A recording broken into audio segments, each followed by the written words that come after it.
Lampas kalahati ng mga pamilyang Pilipino ang itinuturing ng sarili nilang mahirap.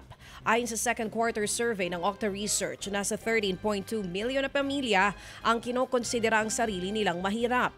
Mas mataas yan ng 1.9 milyon kumpara sa 11.3 milyon na bilang nitong Marso.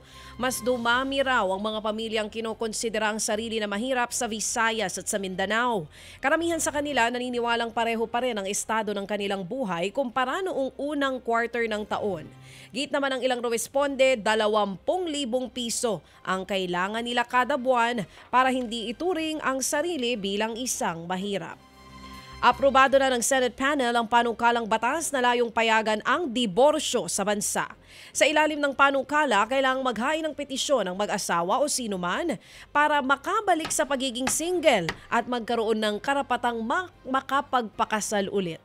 Kasama sa mga basihan para makapag-divorce ay ang 5 taong pagkakahiwalay, ang hindi pagdaan sa proseso sa korte, pati ang panggagahasa ng asawa bago ikasal o habang kasal. Maaari ring basihan ang pang-aabuso at hindi pagkakasundo ng mag-asawa. Sa ilalim din ng panukala, dapat siguruhin ng gobyerno na mabilis at abot kaya ang pagproseso nito.